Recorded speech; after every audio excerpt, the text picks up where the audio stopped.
Jara, we can start now. Sir, we are yet to go live. Shohidul bhai, Oh, please let me know when we are live on Facebook. Broadcasting to start hole, just let me know.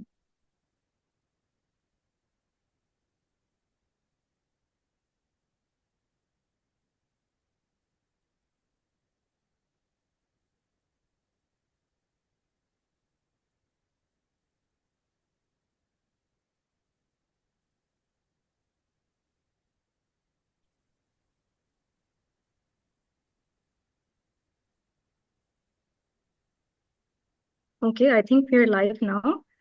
So good evening, distinguished guests, colleagues, and fellow participants. I am Zara Mustafa, Research Associate at Rapid. I am very delighted to welcome you all to this month's edition of the Rapid monthly webinar series, which is brought to you with the support of the UK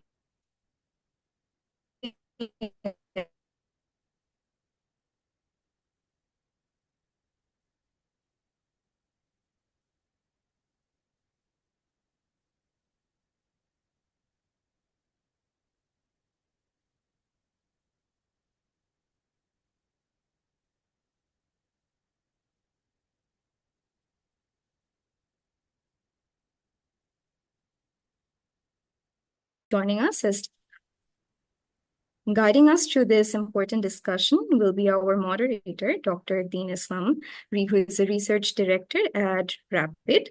As we delve into this discussion, I encourage everyone to engage, question, and reflect on the insights presented today, as this is an opportunity for us to collectively explore pathways to a more inclusive and equitable society.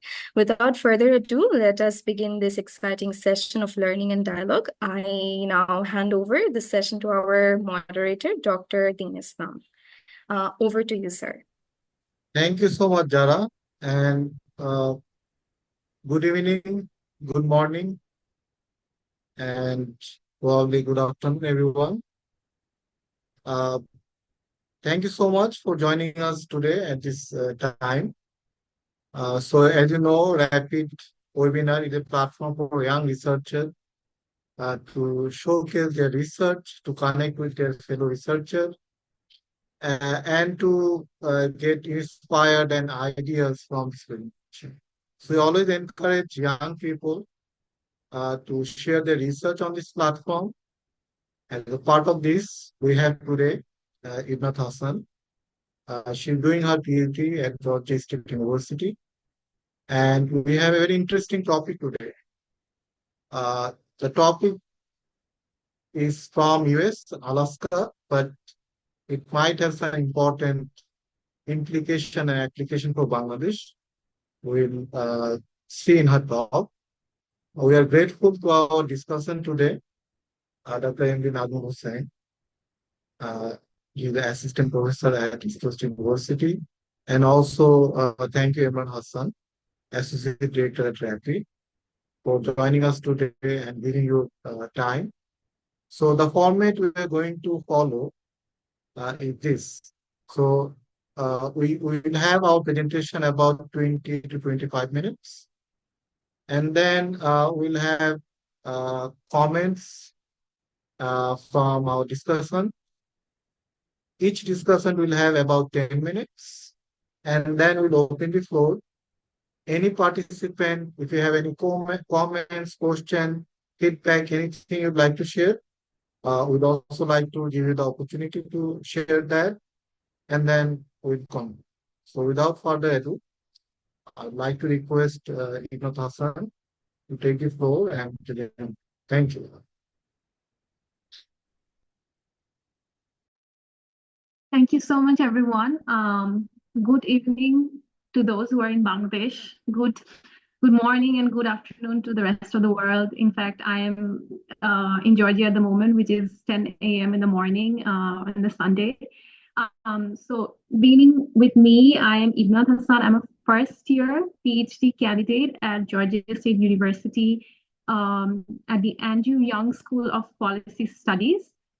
In fact, like I began my PhD this fall, and it's like a crazy journey here. Very grateful So interestingly, the research that I'm presenting, I have done this research before my PhD journey began. So this is not a Georgia State University research. This is more like my personal research, which I conducted at Brack University with one of my very like favorite faculty and mentor, Dr. ASM Shakil Haidar, sir, who guided me throughout and was authors for this paper as well. But I continued to further look into this and share with you guys like how I see the basic income policy like to be still a suitable, very realistic to me policy which can be implemented and could solve a lot of major issues.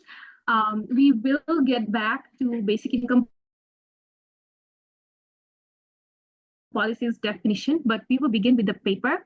So firstly, the context, why are we choosing the permanent fund dividend program and why Alaska?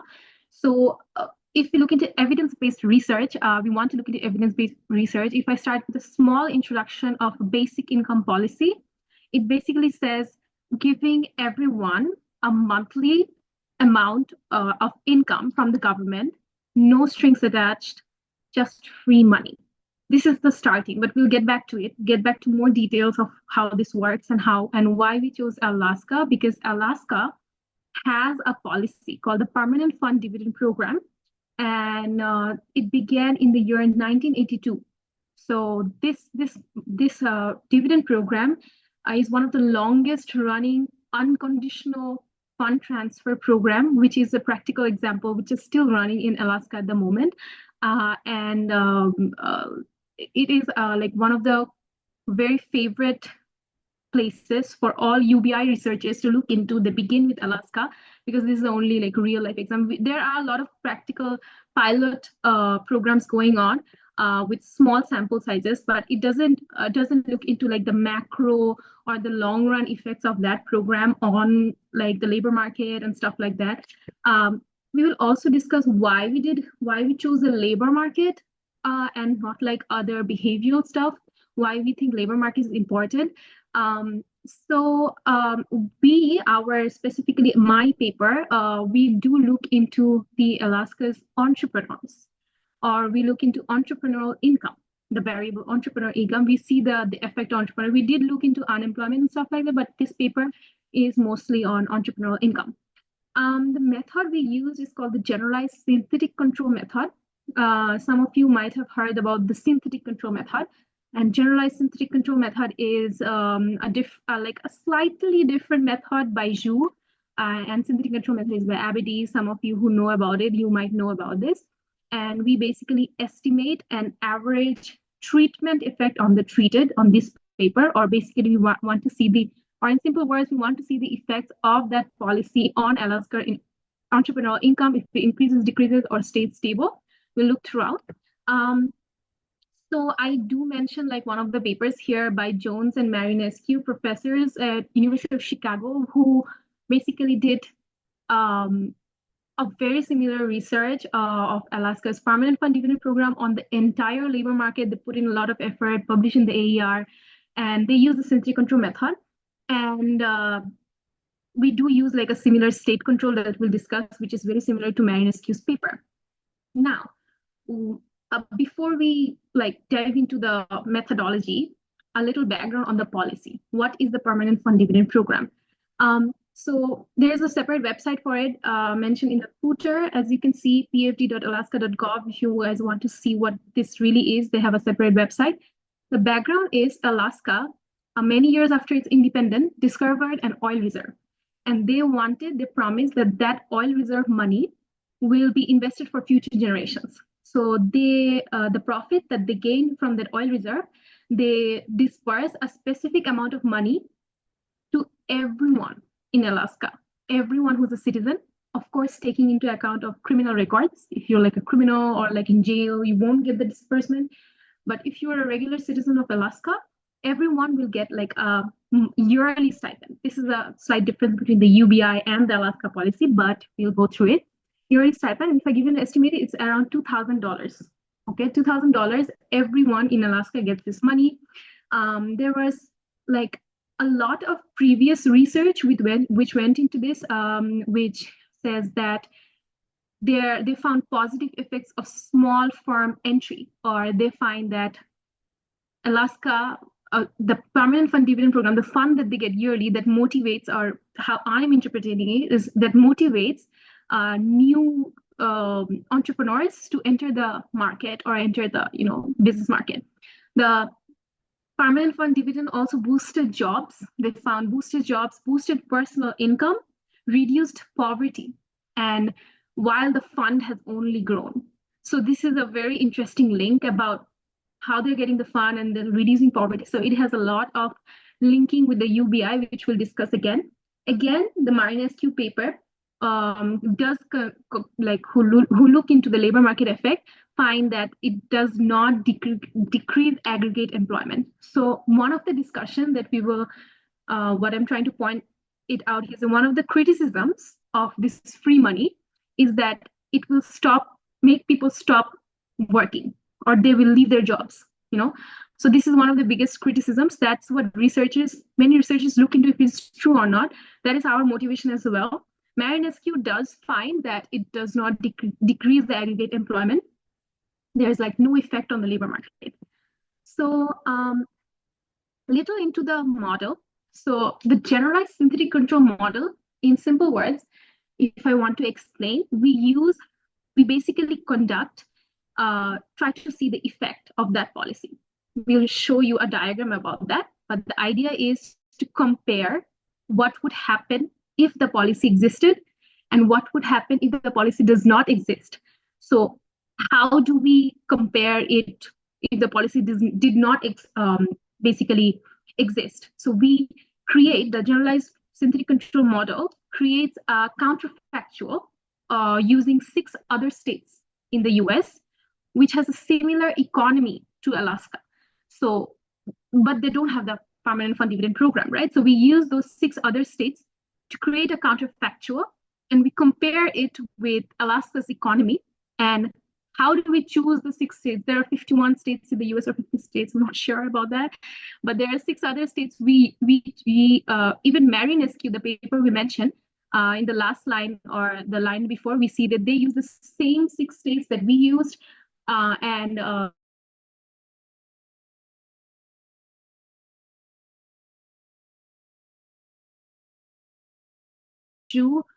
JU's model proposes that incorporates unit-specific intercept interacted with time-varying coefficients. This is what JU's model proposes, and the infamous synthetic control method, which many people know and Jones and Marinescu uses, it has a slight difference with our generalized model, where JU allows the treatment effect to be correlated with the unobserved unit and time heterogeneities. Also, one of the main reasons we wanted to use GSC and not SC is because we wanted to find the ATT, the average treatment effect on the treated.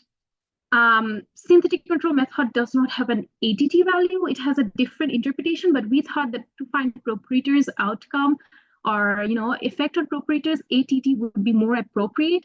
So we chose that. And basically, we did attempt a difference in difference as well. Those who know, difference in difference and synthetic control is very similar, but we begin with unemployment, and the difference in difference model failed with a parallel trends assumption. So that's why we had to go for a more precise model, which is the synthetic control, and then we moved on to generalized synthetic control method. So difference in difference did not work. This is another reason we are using this. And then I'll look into the model. Okay, so this is very complicated for those who are not used to this. Like the young researchers who are there. But if I want to give you an idea, so this model is like what Zhu explains in his paper, but we use a package, an R package called gsynth, and we basically, if I explain in simple words how we did that, we created a panel data which the rsynth is the programming language is compatible with, and we just run what Zhu proposed us to do and did some additions in the middle. So, but the model basically says that if you see the y variable, the delta, the D, the X prime, the lambda prime, F, and epsilon. So Y is the outcome that we're looking into, outcome of the entrepreneurial income. And basically the Y gives us the positive, the effect of the treated.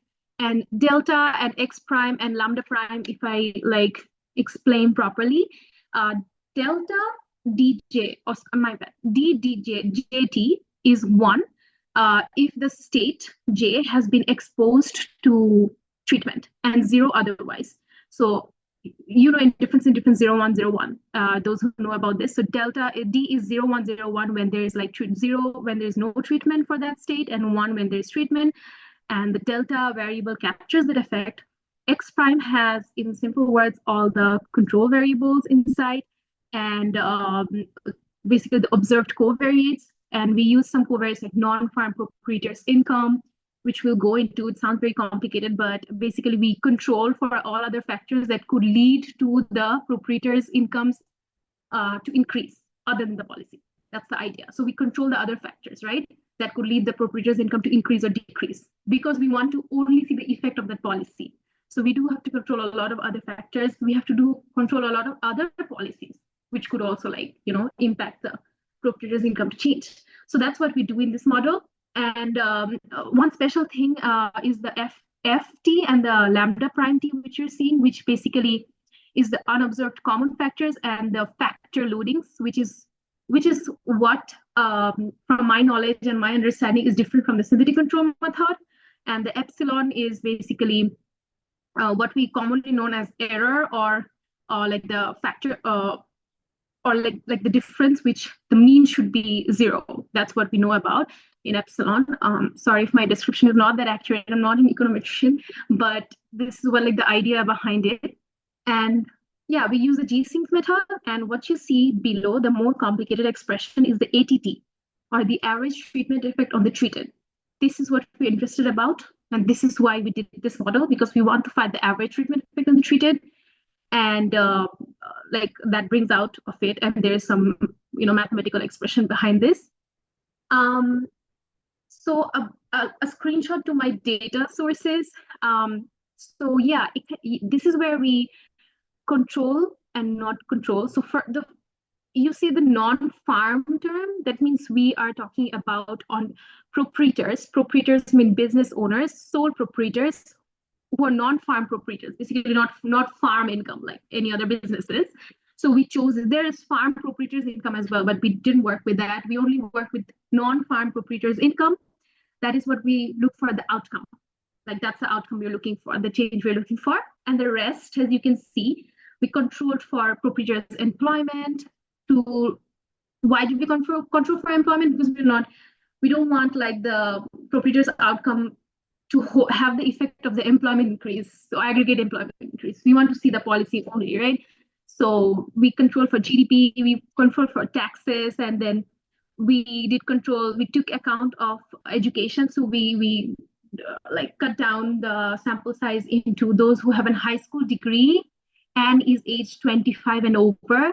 Then we have non-farm wage and salary employment, and then family assistance benefits. These are very famous US social safety net programs, if you know, TAN, SNAP, if you guys know about that, social security benefits, medical benefits. So they have a lot of other benefits which the government gives. So we try to control most of that, and which we are relevant, which we think have an effect.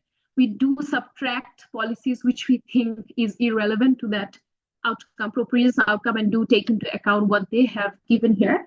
All the data is from the Census Bureau, American Census Bureau, and Bureau of Economic Analysis.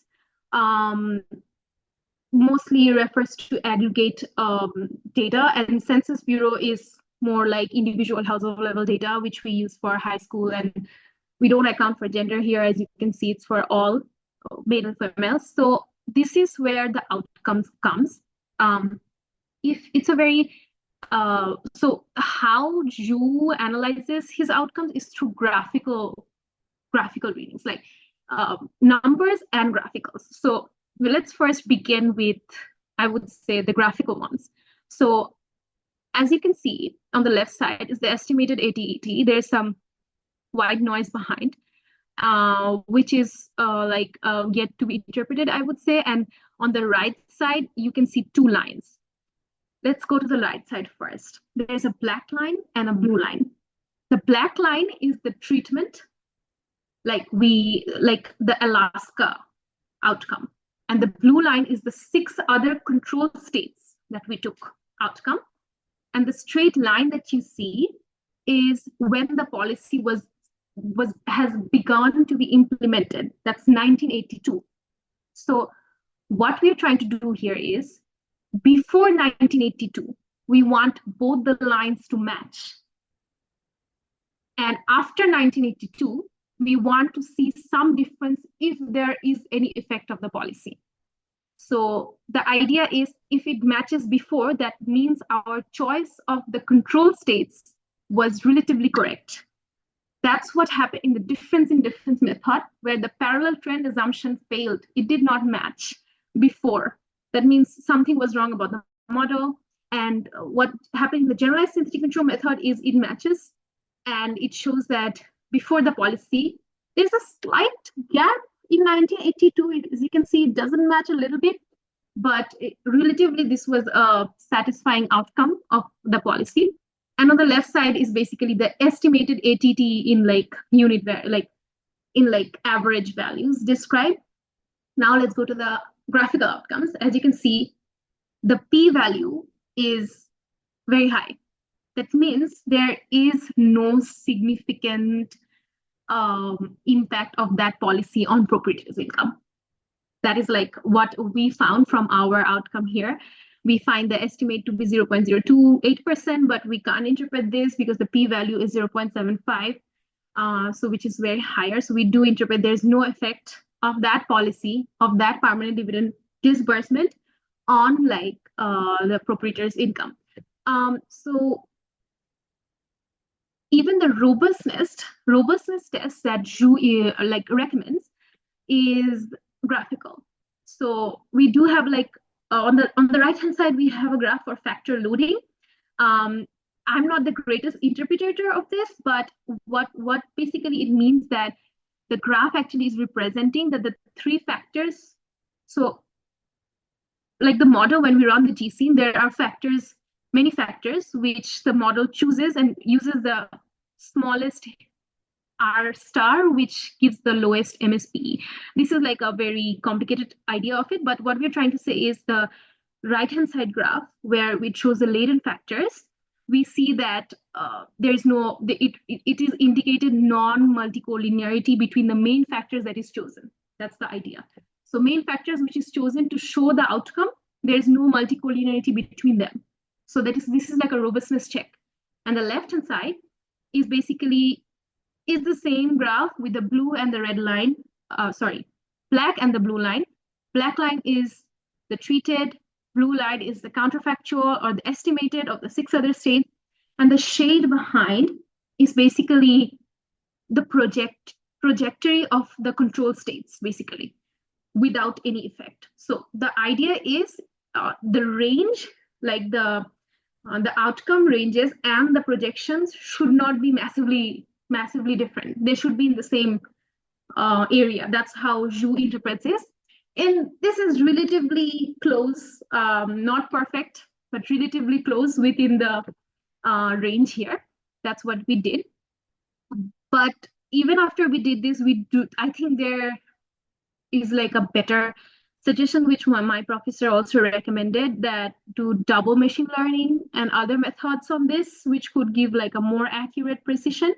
But this is what the outcome for our results came in, which could maybe include more revisions. Now let's go to the interesting discussion. Why we did this, what is UBI, and what is the idea behind doing Alaska and UBI. So a very detailed description of UBI. Universal Basic Income, or UBI, is unconditional. Or in other words, there's no strings attached. You give money and you expect nothing in return. This is the idea of the UBI, not the Alaska. Maybe Alaska is the same, but I'm describing UBI at the moment. The goal of UBI is to provide an economic safety net for everyone. There's a safety net for everyone. The goal is to reduce poverty, or if you can think about directly bringing people out of poverty. Like if someone is under the poverty level and you give them exactly the same money every month, that takes them out of poverty. That's the idea. It's very simple. It's very simple that you give money, everyone the money that will directly bring them out of poverty. Decrease inequality, of course.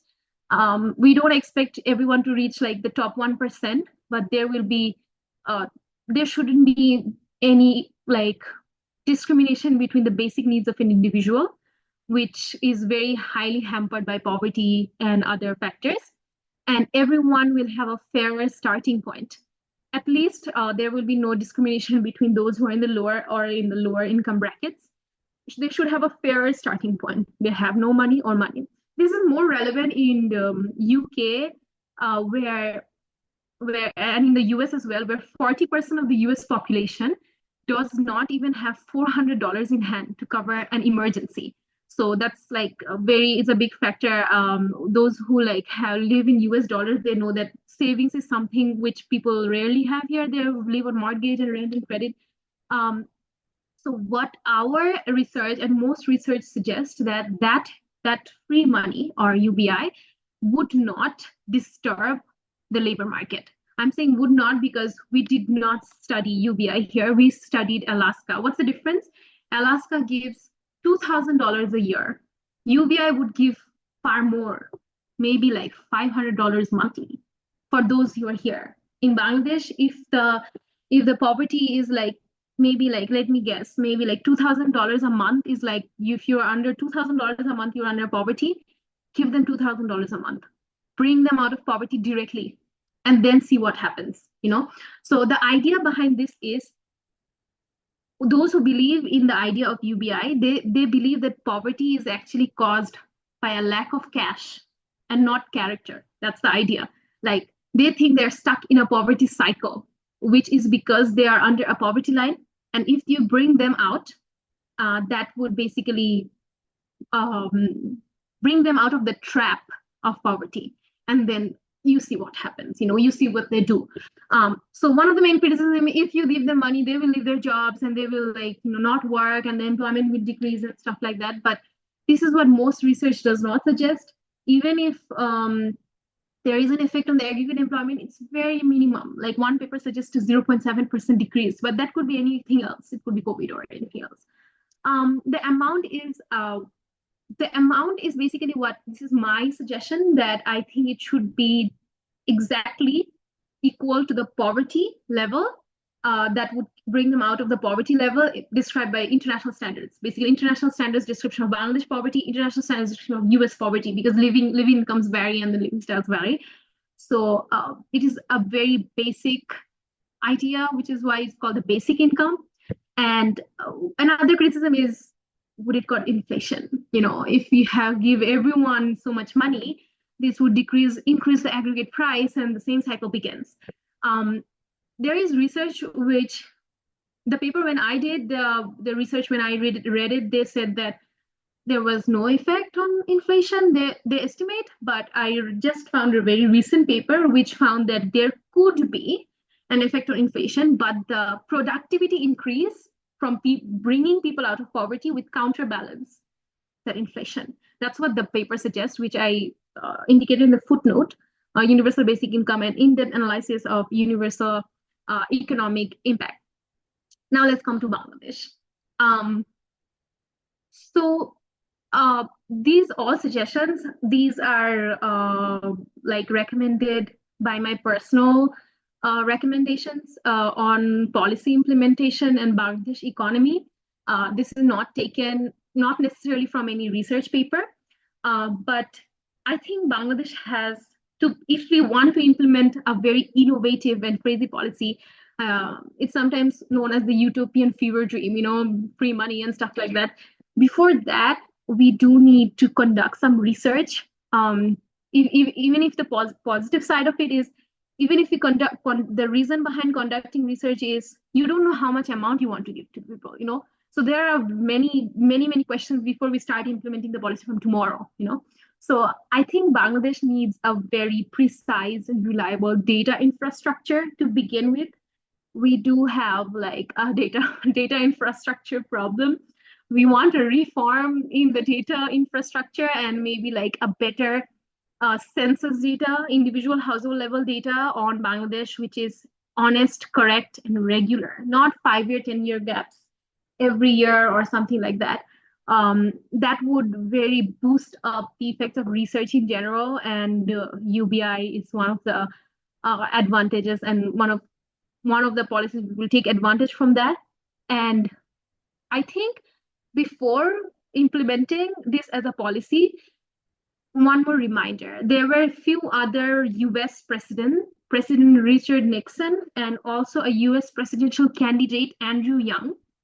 Both of them almost implemented UBI, almost. So Richard Nixon said that there will be same minimum income for everyone, same for all states. That's what Richard Nixon said. And Andrew Young, who's like a Chinese American or Chinese heritage presidential candidate, who was a presidential candidate, he also proposed clearly universal basic income as one of his strategies if he gets presidency as like an outcome of the election. So in Bangladesh, we could start with a 5-year plan to see, because of course there's a budget constraint. I think everyone has the question, where will we get that money from? So like what US researchers suggested, that there are so many safety nets, like health and stuff like these the requirements, the demand for that could like massively decrease when we are like trying to increase implement that policy. There could be taxing, there could be incarceration will decrease, and then trips to the ER will decrease, hospital involvement will decrease when there's a significant rise in like poverty level. So that's the idea of it, that once you have the minimum income, a lot of safety nets which are like highlighted for emergency reasons, the demand for those will create. And this is how you finance, this is how you kind of really need to believe in this and then move on. So what we can do in Bangladesh, we can start with a 5-year plan and target a relatively targeted population. Many young researchers could think about, if we have Rohingya for the next 5 years, you could try on Rohingyas, or we could like try on a very targeted population that represents the general poverty in Bangladesh. So those young researchers who might be thinking about doing a research on UBI, remember that the sample you choose, and if you really wanted to implement in Bangladesh, choose a sample, choose a poverty level that represents Bangladesh poverty, and then you do that research, see how they react with that money, check how their spending habits, check their consumer habits. So one of the highly recommended research areas is consumer habits, health habits. You could also look into environment and maybe try to find a budgeting scheme of how you could budget, a proposal of how you could budget this and move on to this. And that is like a practical implementation of it. This is a very innovative, more like a crazy idea, but those who believe in this and maybe like try overall outcome and overall like look for an overall outcome could maybe find the benefits in this and start small, start with the data infrastructure and see how it goes. So this was most from it. It's not only UBI, which is like a very innovative and new policy. Many more ideologies are linked with it. One of them is a 3-day work week, which I will not go into today, but maybe you could think about it. Why not 4 and 3? What's the ratio between leisure time and labor time? But this is also like very highly linked with those who are like UBI researchers. That is about it from me. Thank you so much. I would really appreciate questions and I will try my best to answer them. Thank you, Imran. So let me now request our discussion. I would like to request Imran Hassan. Please take no more than 10 minutes and provide you thought and comments on the paper? Uh, Thank you, sir. I guess 10 minutes. I'll take less than 10 minutes. So thank you for the presentation, Ms. Ibnat. It's very nice to hear. It's really interesting stuff and how you did link this particular intervention in the context of Bangladesh, how Bangladesh can really contextualize this particular program and its effectiveness to address the long-standing poverty problem and see how we can really figure it out using the similar sort of intervention strategy based on some needs assessment, I guess. So the paper you shared, I went through this one, but to me, it seems like it needs more clarification, like in detailed discussion on some of the issues from the kind of idea generation to methodological perspectives. So let me begin with some of the key issues that I found to some extent confusing because of a very short and crisp presentation of the idea. If you have a very short kind of separate precise description on the program itself might be helpful for the readers, what they are kind of reading, like the background context. I know there are a number of people out there who did the similar kind of work, but still it's really good to have this sort of small, short discussion to have the kind of idea of what the readers are really reading, like what sort of policy, how that comes, and how they are kind of targeting people and what is the situation. So there is one issue I found very short description, and the kind of thing how you really come up with this idea, like based on the comparison of the previous literature. So by that, what I try to mean is to provide a very clear and concise kind of description of how you are contributing in the existing literature, like how it can really contribute. So in the public policy discourse and at the same time in the literature as well. So I think that might be helpful for the reader as well.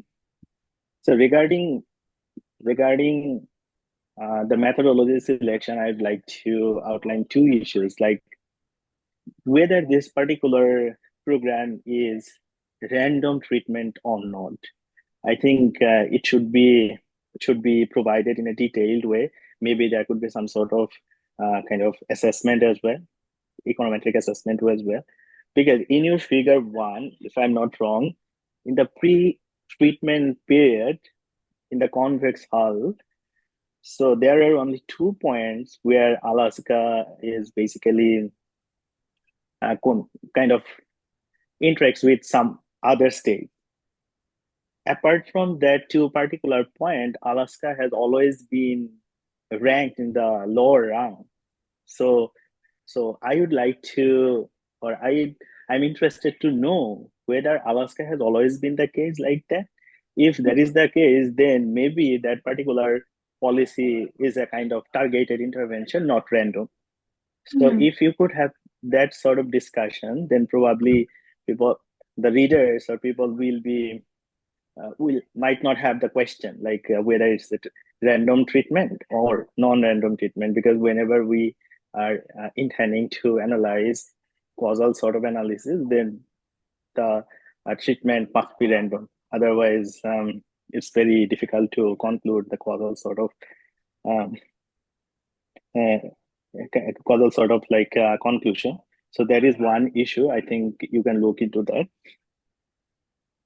So another important thing is the method selection. I think you could have a very better kind of robust discussion regarding the method selection, because you use the Zeus 2017 kind of methodology. You probably augmented that methodology, but where you mention specifically regarding the time heterogeneities, right? So if I'm not wrong, but the question is, your treatment is a very single stage treatment and one-time treatment, because it was in 1982 for Alaska only. So so probably there might be some other issues. If you consider, then you should have a very strong discussion on this, why you opted for generalized synthetic control. Because to me, it seemed at the first glance like it's a very kind of classical synthetic control kind of methodology is the best suited methodology for that. So if you are going for some generalized synthetic control methodology, then probably there might be very strong reasoning for that, why you are choosing this particular kind of methodology. So in another case, the construction of counterfactual. So already, although you have a kind of literature reference of 6 particular states, but um, I would like to see whether I can go for considering all the states, and then probably I can go for some weighting and optimization of state selection. Why those 6 states?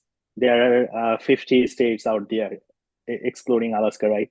So probably you can go for adopting some methodologies to identify the kind of optimum number of states, not those 6 as well, so that you can have a very better counterfactual group.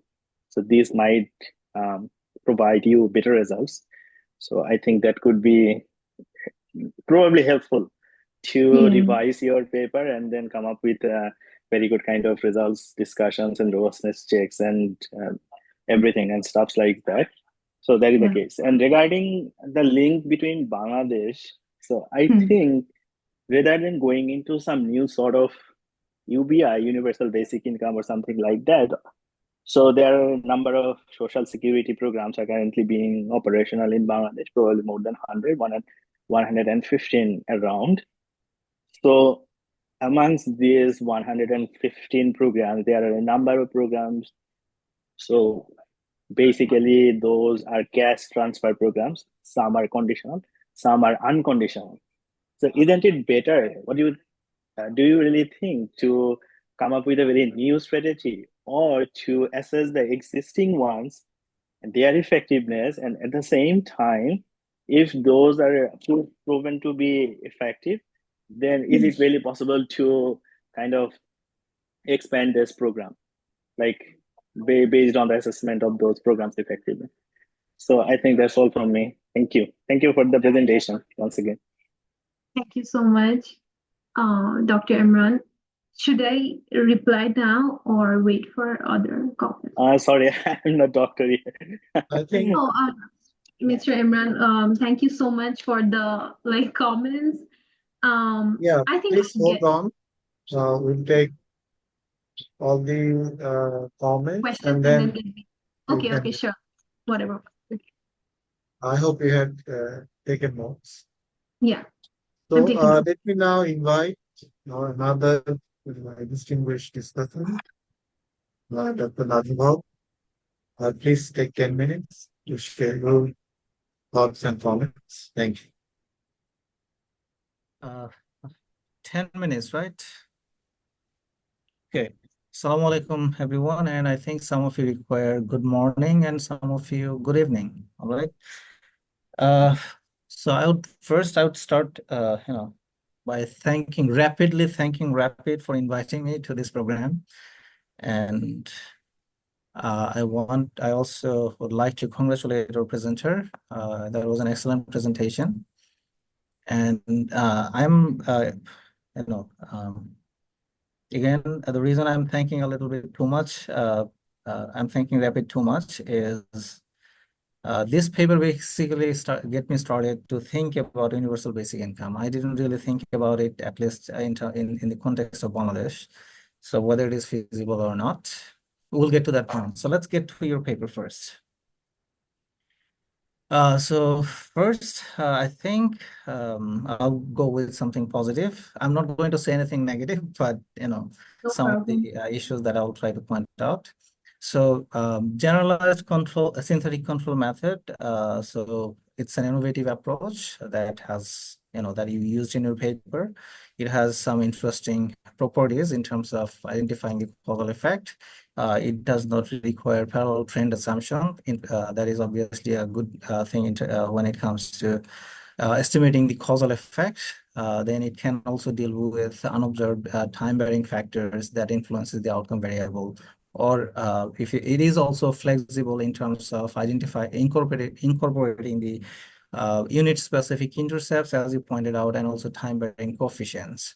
So again, this is probably one of the strength that I think is that your paper has. So as you mentioned, you have been working on this while you were in Bangladesh. So that is impressive. I mean, I didn't really think anyone in Bangladesh are actually using this, at least sitting here in Bangladesh. Okay. Now, there's some of the things that I think that you need to probably focus on. So if I go to the paper, I do believe that if you, so when I started to read the paper, I got a copy of the paper. So I saw so many discussions about the labor, the labor market outcome due to this universal basic income. So I got confused. Is it about labor market and the basic income relation or something else? Okay, then you went back to entrepreneurial income or proprietor's income. So in that discussion, I think your paper would, the quality of the paper would improve a lot if you include some theoretical justification, how you go from this, this discussion of labor market to this proprietor's income or entrepreneurial income. So try to connect it to, there might be different theories, or at least conceptually you can connect it to something like arguing that, when it comes to universal basic income or guaranteed income, people probably save more. There are some evidence that people do save more when they have some universal basic income or something like that. People save more, invest more, and they're also risk-taking that can lead to that can encourage people to become entrepreneur or so. Okay, so hence the the proprietors are basically entrepreneurs, right? Small entrepreneurs. So having some theoretical background or some framework that would definitely strengthen your paper. Then how much time do I have? Okay, 6 minutes. You mentioned so you use 6 states as your control states, right? So you pointed out that one of the previous authors some authors previously studied the labor market using this same 6 states, the impact of PFT on labor market. So you use that, but they must have had some justification for that, right? So for example, economic structure or the similarities in the income or some other variables that you can think of. They must have had some justification. So it might be a good idea to point those justifications out. Otherwise, it's just going to be, he did that, so I'm doing this. No justification required. It probably is not a good idea. So having some justification for that would definitely strengthen your paper. And another thing is, in your paper, you did not really, so there is always going to be some argument. You talked about robustness check, but I think you probably you did some technical issues, method that you used, factor loading or some other issues. But it might also be a good idea to check your results if you have, include some more states. So it could be, for example, I was looking at, and after reading your paper, I was looking at some states that are similar to Alaska in terms of the structure of the economy. So Texas seemed to be oil dependent, for example. Oklahoma seemed to be oil dependent. North Dakota oil dependent. When it comes to per capita GDP, there are countries, there are states that are very similar to Alaska, but those states are not included in your control group. So it might be a good idea to expand your control group, or at least try some other combinations and see what happens to your result. Then we have, okay, so that's another thing. You also mentioned the parallel trend. So for example, if we use the difference in difference, which is kind of compared to this generalized synthetic control or the synthetic control approach. So the DID probably seems to be a little bit old school, but still those, if parallel trend assumption holds, then DID is pretty good, right? In terms of identifying the causal effect.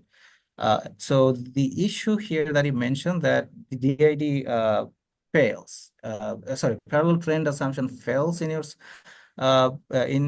data. But so I was looking at in your paper, you did not show that graph in this presentation, but in your paper, figure number 2 in your paper. So the figure, if I look at the figure that I saw in your paper, so it looks to me, it doesn't look like parallel trend. Pre-treatment parallel trend, the trend doesn't seem to be that different from the other states. And as far as I know, we don't really have any, a formal method to test whether parallel trend assumption holds or not. So basically, we're probably going to look at some graphs or so. So, so if I look at that graph, pre-treatment period, in the pre-treatment period, it doesn't seem to me that the parallel trend assumptions would be violated. So it might be a good idea, just even if, let's say, it is violated, still it might be a good idea to tell us, what do you get if you apply that method. Okay, so since we're time constrained, so let me get back to the universal basic income. So in Bangladesh, is it feasible? You've already pointed out, where are we going to get the money from, right? Yeah, I did some quick calculation today. So you mentioned 2,000 taka probably would be our, monthly poverty line income. So let's say it's, so given the last 2 years of nearly 10% inflation rate, let's say it's going to be, let's say 3,000 or 4,000. So being a little bit, pessimistic or optimistic, I don't know the direction. So let's say it's 4,000 taka is the poverty line income. So if I give every single individual in the country, 170 million individual, including the children, if I give a 4,000 taka to each individual, for 12 months, we continue this same thing. So that is going to cost about 10%. If I look at the budget that we have for 2000.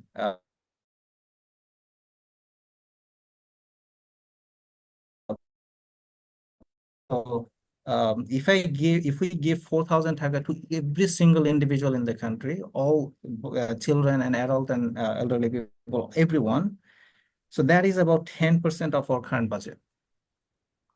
And I was also looking at some documents today from CPD.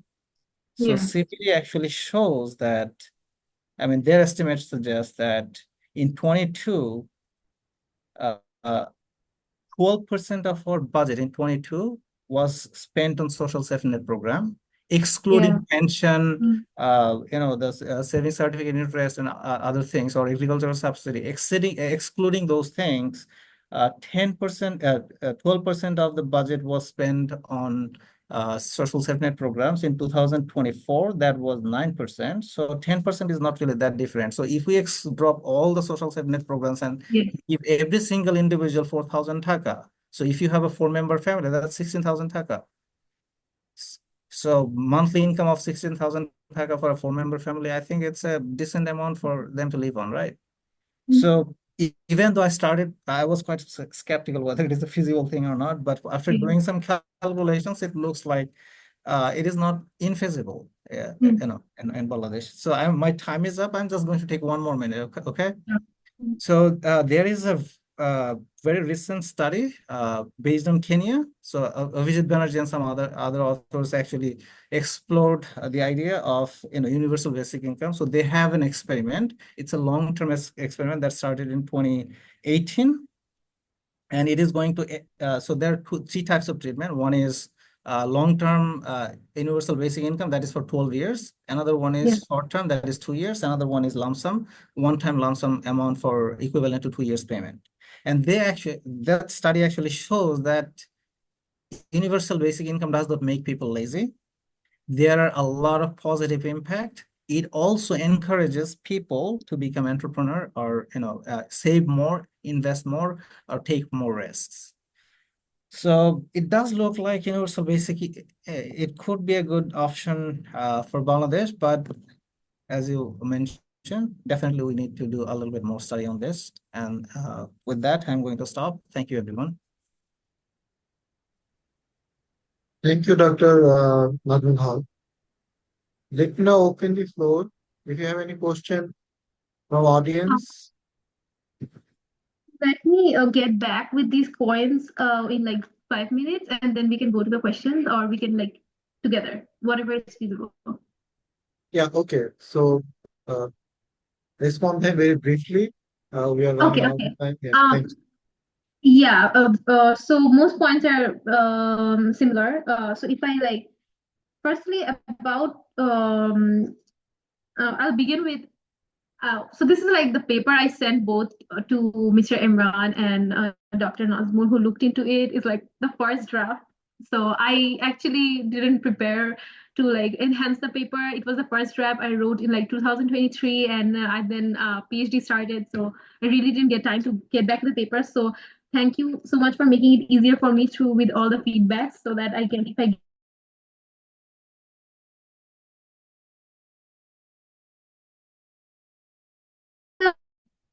so the policy actually started from the year 1982, and it's still going. I'm not sure if there's like discrepancy in that before 1982 there was no policy, and then after 1982 it started, and it's going till to and still now it's still going. State selection description, both Dr. Hawk mentioned. Thank you for mentioning that. As I said, that the draft was first draft. So the previous researchers who described the state, they compared Alaska's economy, and they basically went with the 6 states which only goes with Alaska's economy. But I'm really like liking the idea about using other states for the robustness checks, and show that why other states I'm not choosing, and if I choose, what's the difference, and like the robustness check would be much more stronger. I could actually do that. About the why I went from labor market to proprietors, and why it has so much labor market description, is because I began with labor market. I began with unemployment, and then I moved to proprietors income.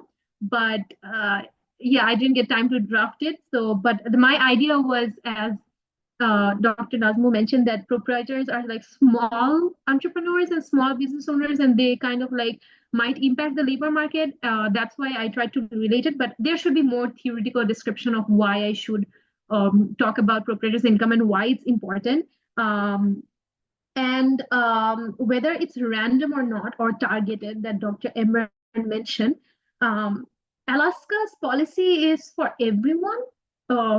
It's, I think it goes in the random category, because everyone is getting that money. It's not a targeted population, but I think I should discuss more about this and how it's representing that, I think. But the policy by definition is for everyone. So that is one idea of it. And about the SSN thing, if I had a little more time, I would have also done that calculation about the SSN, because uh, yeah, I was previously working in CPD, and I worked for gender budget. My colleague worked for social safety net budget, so we had this discussion, and we knew about this. But thank you so much for making that easier for me, for the participants, that it's like very doable. If all the social safety nets which are not working, or probably not reaching to the people which it should be reaching, and like corruption and stuff like that, and we are expecting a new Bangladesh and stuff, things to be improved, maybe we could like more go into a more integrated policy, where it gives a social safety net for everyone, makes it universal. That's my point about that's why I believe that rather than regular social safety net, which has been there for years and probably not working, we could go for something universal and see how it goes. I think this is what I'll discuss. Yeah, I'll leave the floor to other researchers who want to pitch in.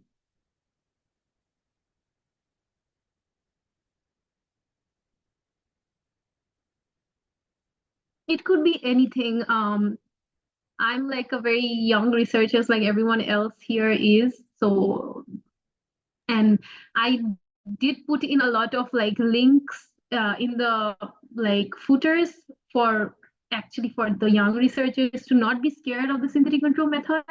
Oh, I did forget to mention about the choice of the method. Again, thanks to my professor who recommended me about that, about using synthetic control method, Dr. S.M. Shakil Haidar from BRAC University. He's the one the credit goes to. He handed me the paper and methodology, do this, and I could do it using the programming language and the methods described by Zhu in his maybe the GitHub pages. So you guys can check about that. Yeah, that's it. Thank you, Imran. So let me now ask if anyone has any question or comment. Any question? Yeah, sir, I want to ask you a question. Hussein, I think please. I have missed the point. That's why I want just a clarification. So I saw the p-value was higher. That means the impact on the entrepreneur was not significant. So Yes. what was the empirical justification of universal basic income or whatever the Alaska do? So Yeah, so the main point is the free money or the disbursement that they're getting, it is not disturbing the labor market or income in general. The idea behind UBI is we don't want like inequality to increase. We want everyone to get out of that poverty trap. That's it. So it should not disturb the labor market, or it should not disturb inflation, or it should not others. We are not trying to solve inflation or labor market here. We are trying to reduce the gap of inequality and just directly get them out of poverty. So that's the more description about not being like benefiting from it. So proprietors income not increasing, it's not a good thing or is not a bad thing. The idea is it is not affecting the proprietors income in general, or it's not making richer people richer. Does that make sense? That's the idea of like not having an income. Yes. Okay, thank you. From your presentation, my ideas, perception about the universal basic income has changed. Previously, I thought that it was a utopian idea. So thank you for the Yeah. presentation again. Yeah. Thank you so much. Any other question? Okay, let me now briefly give my thought. So this is a very interesting presentation. Thank you. So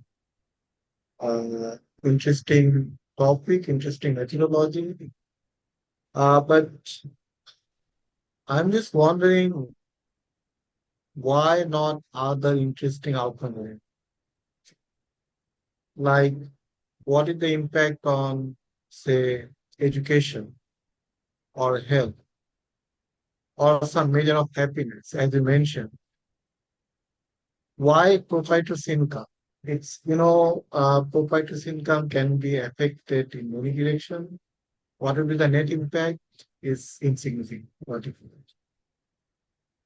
So is it possible to see the impact of this basic universal income adult? I guess it might be possible. My next suggestion or comment is, so you selected 6 countries. We don't know how you selected. But the control variable you have entered in regression is mostly the expenditure variable from the stats. But I think it would be better if we can include some control that explain the structure and the demography, including the migration of the systems. Because these are the important. If your outcome is a proprietor income, then those are the important control, I think, need to be there.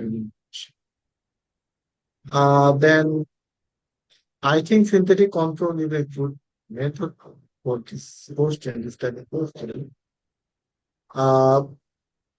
But there are some other, I think, method.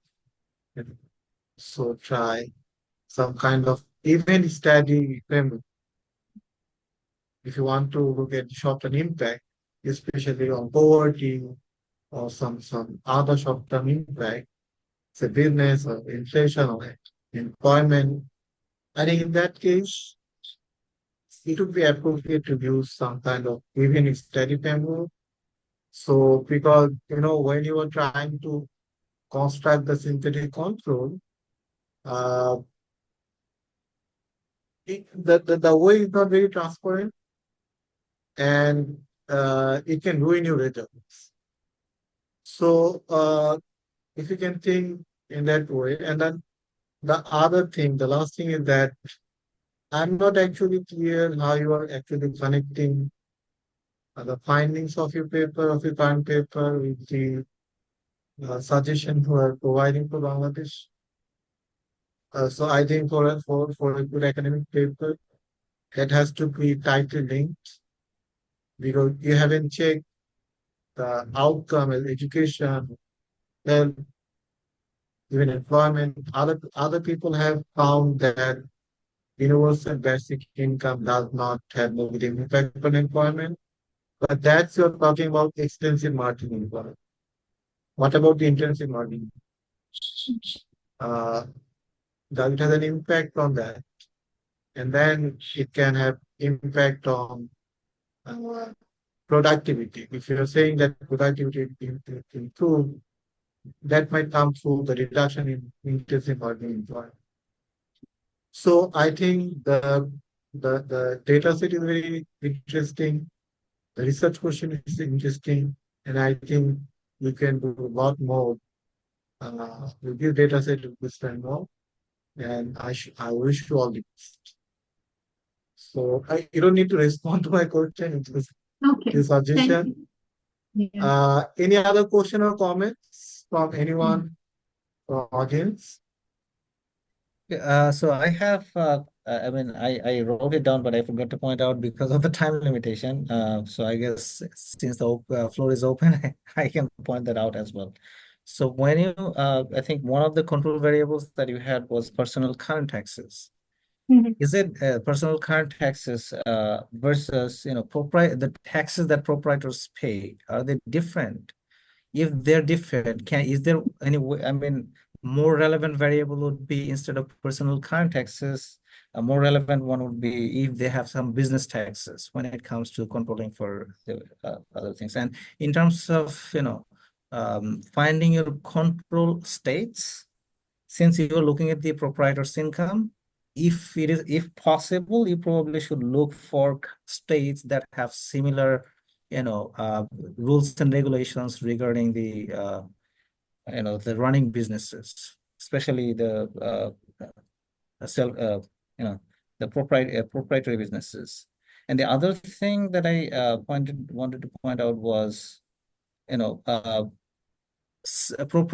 being a proprietor basically means you're becoming a self-employed individual. So you have just one outcome variable. So other variable that could be related to your current outcome variable would be, what is the share of self-employed people in state of Alaska versus the other states. So you can have, this is an example. Maybe you can find some other relevant, outcome variables that are directly related to your, proprietor's income. And if I understand correctly, so I do not think there's a direct connection between the paper and the universal basic income that we're talking about in the context of Bangladesh. There's a little bit of disconnect. So I'm assuming that your discussion was not really connecting your paper to the basic income in Bangladesh, I guess, right? So about this, so UBI, this policy is implemented for pilots in different situations, but there is no UBI policy which has been implemented for 40 years for a macro level. That's how I began the presentation. So even like other papers who are like basically UBI researchers, they begin with Alaska, because Alaska is basically the only real life example which has been giving free money to everyone for 40 years. So there's a massive difference between getting $2,000 a year and then monthly $500 a year.